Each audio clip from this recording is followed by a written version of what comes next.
श्रीगणेशाय नमः। अस्य श्रीरामरक्षास्तोत्रमन्त्रस्य बुधकौशिकऋषिः श्रीसीतारामचन्द्रो देवता।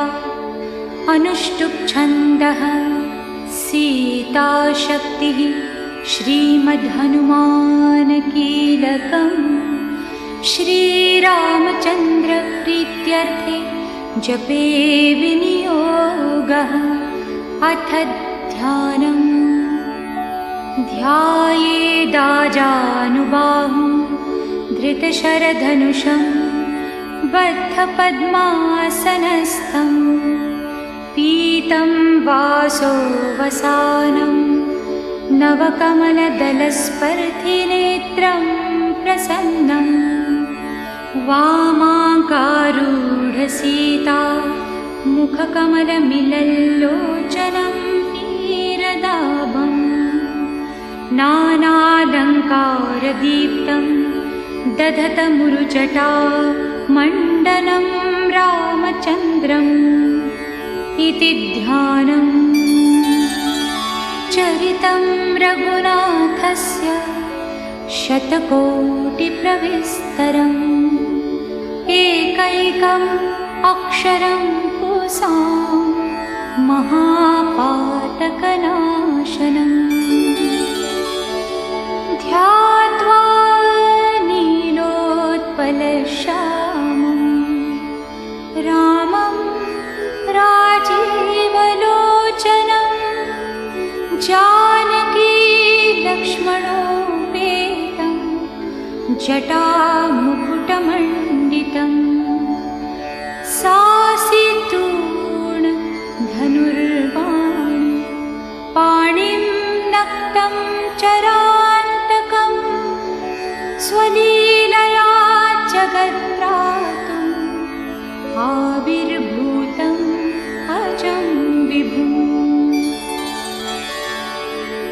रामरक्षां पठेत् प्राज्ञः पापग्निं सर्वकामदां।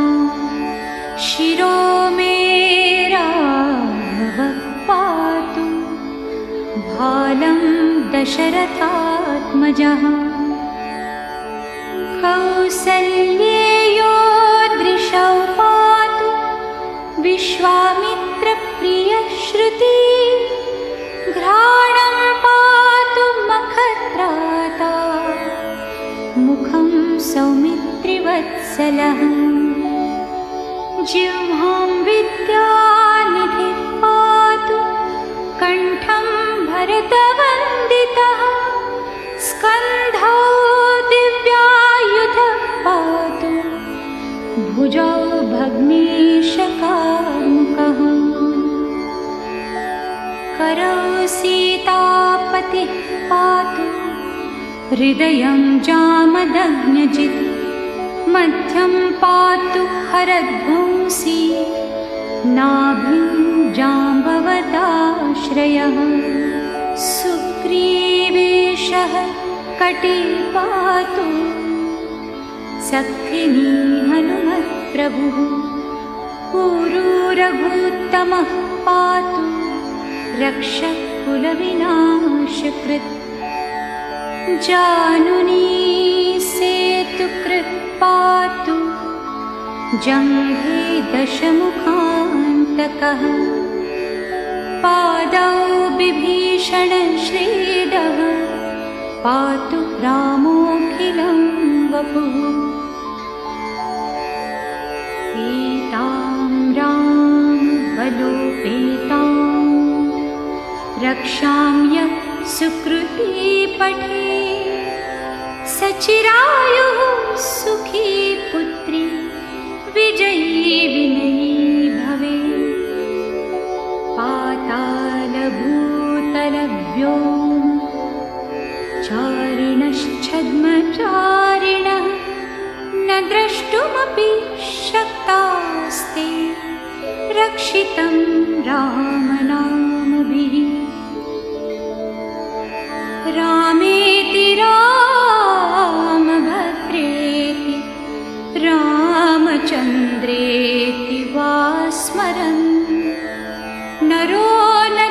क्षिप्यते पापै भुक्तिं मुक्तिं च विन्दति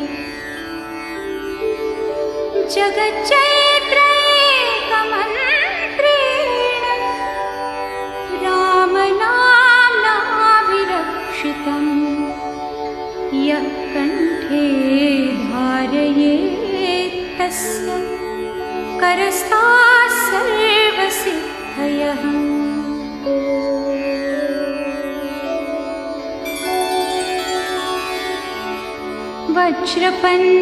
वज्रपञ्जरनामेदं यो रामकवचं स्मरेत् अव्याहताज्ञः सर्वत्र लभते जयमङ्गलम्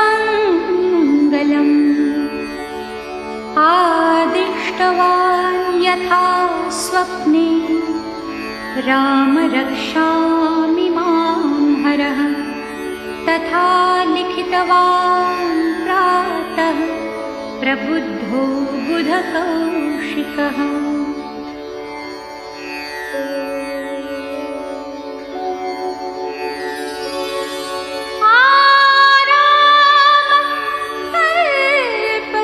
वृक्षाणां विराम सकलापदाम् अभिरामस्त्रिलोकानां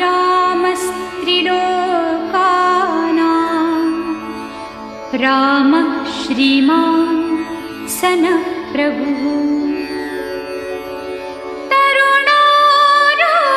तरुणोरूपसम्पन्नो सुकुमारो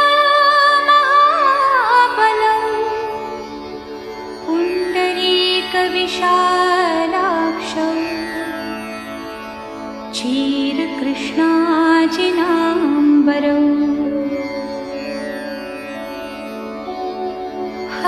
फलमूलाशिनौ दान्तौ तापसौ ब्रह्मचारिणौ पुत्रौ दशरथस्यैतौ भ्रातरौ रामलक्ष्मणौ शरण्यौ सर्वसत्त्वानां श्रेष्ठौ सर्वधनुष्मतां रक्षः कुलनिहन्तारौ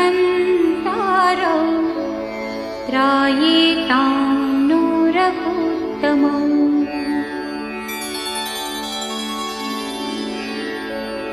आत्तसज्ज धनुषा विशुस्पृशा वक्षया शुभनिषङ्गसङ्गिनौ रक्षणाय मम रामलक्ष्मणा अग्रतः पथि सदैव गच्छताम् सन्नद्ध कवची खड्गी चापबाणधरो युवा गच्छन् मनोरथोऽस्माकं राम पातु स लक्ष्मणः रामो दाशरथि शूरो लक्ष्मणानुचरो बली काकुत्स्थ पुरुषः पूर्णः कौसल्येयो रघुत्तमः वेदान्तवेद्यो यज्ञेशः पुराणपुरुषोत्तमः जानकीवल्लभः श्रीमान् अप्रमेय पराक्रमः इत्येतानि जपन् नित्यं मद्भक्तश्रद्धयान्वितः अश्वमेधाधिकं पुण्यं सम्प्राप्नोति न संशयः रामं दूर्वादलश्यामं पद्माक्षं पीतवाससं स्तुवन्ति नाम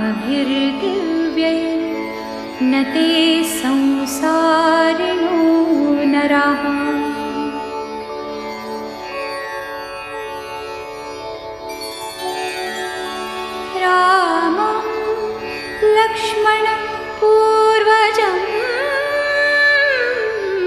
रघुवरं सीतापतिं सुन्दरं काकुत्स्थं करुणार्णवं गुणनिधिं विप्रप्रियं धार्मिकं राजेन्द्रं सत्यसन्धं दशरथतनयं श्यामलं शान्तमूर्तिं वन्दे लोकाभिरामं रघुकुलतिलकं राघवं रावणारिम्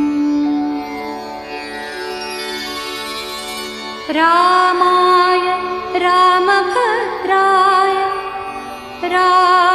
रामचन्द्राय वेधसे रघुनाथाय नाथाय सीताया पतये नमः।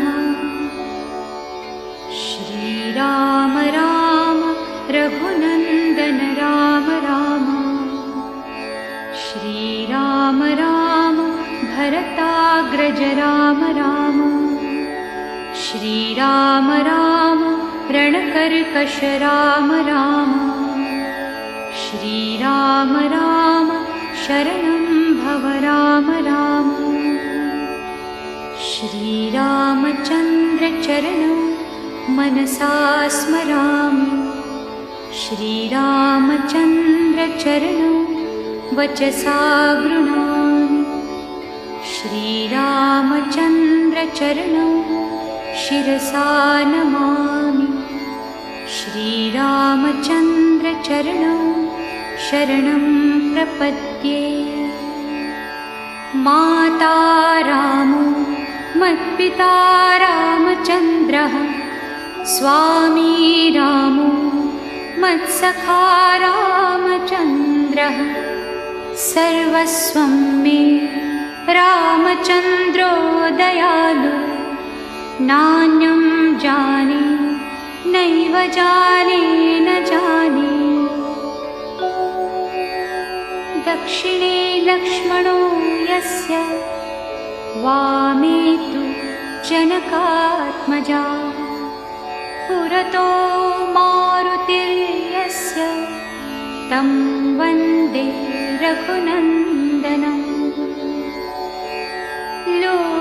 लोकाभिरामं रणरङ्गधीरं राजीवनेत्रं रघुवंशनाथं कारुण्यरूपं करुणाकरं तं श्रीरामचन्द्रं शरणं प्रपद्ये। मनोजवं मारुततुल्यवेगं जितेन्द्रियं बुद्धिमतां वरिष्ठं वातात्मजं वानरयूथमुख्यं श्रीरामदूतं शरणं प्रपद्ये। कूजन्तं राम रामेति मधुरं मधुराक्षरम् आरुह्य कविताशाखां वन्दे वाल्मीकिकोकिलम् आपदामपहर्तारं दातारं सर्वसम्पदां लोकाभिरामं श्रीरामं भूयो भूयो नमाम्यहम्। भर्जनं भवबीजानं अर्जनं सुखसम्पदां तर्जनं यमदूतानां राम रामेति गर्जनम्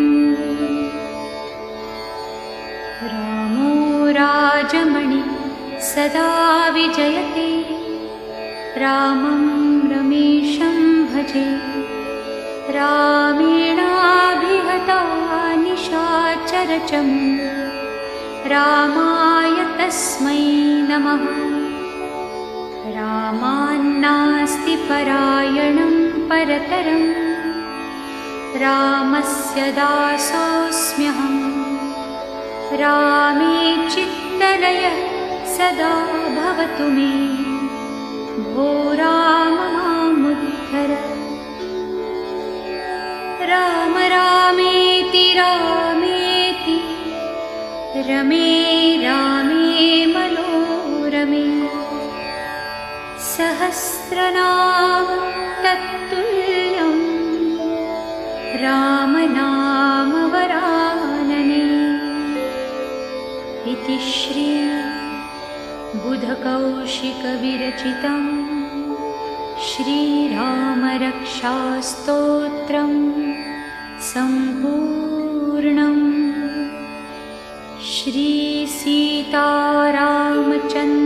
श्रीसीतारामचन्द्रार्पणमस्तु श्रीराम श्रीराम श्री